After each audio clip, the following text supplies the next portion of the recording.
Genesis 19. That evening the two angels came to the entrance of the city of Sodom. Lot was sitting there, and when he saw them, he stood up to meet them. Then he welcomed them and bowed with his face to the ground. "My lords," he said, "come to my house and wash your feet and be my guests for the night. You may then get up early in the morning and be on your way again." "Oh no," they replied, "we'll just spend the night out here in the city square." But Lot insisted, so at last they went home with him.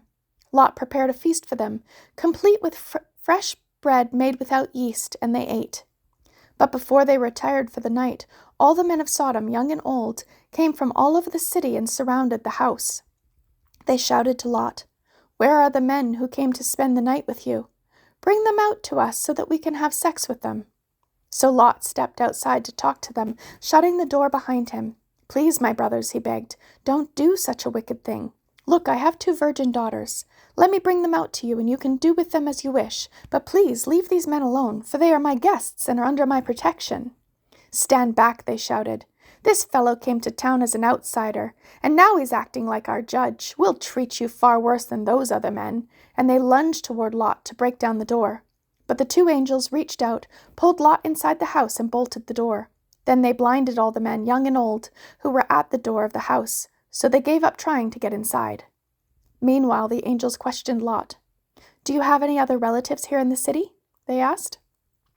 "Get them out of this place, your sons-in-law, sons, daughters, or anyone else, for we are about to destroy this city completely. The outcry against this place is so great it has reached the Lord, and he has sent us to destroy it." So Lot rushed out to tell his daughter's fiancés, "Quick, get out of the city, the Lord is about to destroy it." But the young men thought he was only joking. At dawn the next morning, the angels became insistent. "Hurry," they said to Lot. "Take your wife and your 2 daughters who are here. Get out right now, or you'll be swept away in the destruction of the city." When Lot still hesitated, the angels seized his hand and the hands of his wife and 2 daughters and rushed them to safety outside the city, for the Lord was merciful. When they were safely out of the city, one of the angels ordered, "Run for your lives, and don't look back or stop anywhere in the valley. Escape to the mountains, or you'll be swept away." "Oh no, my lord," Lot begged. "You've been so gracious to me and saved my life, and you've shown such great kindness, but I cannot go to the mountains. Disaster would catch up to me there, and I would soon die. See, there is a small village nearby. Please let me go there instead. Don't you see how small it is? Then my life will be saved." "All right," the angel said. "I will grant your request. I will not destroy the little village. But hurry, escape to it, for I can do nothing until you arrive there." This explains why that village was known as Zor, which means little place. Lot reached the village just as the sun was rising over the horizon.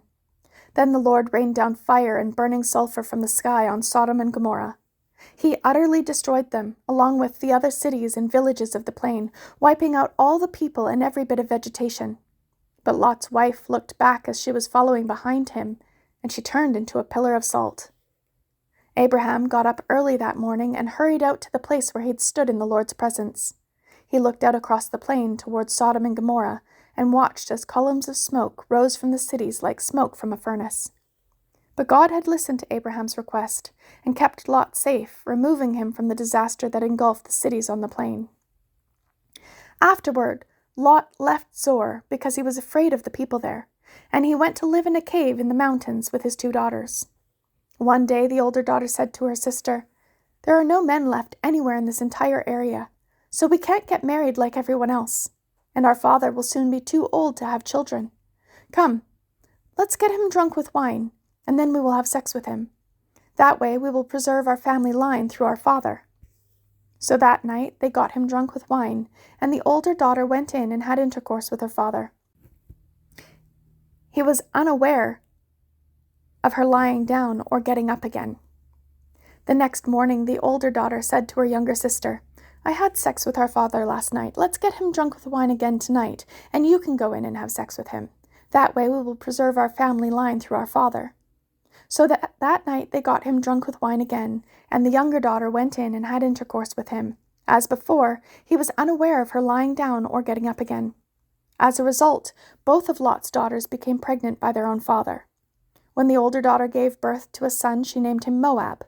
He became the ancestor of the nation now known as the Moabites.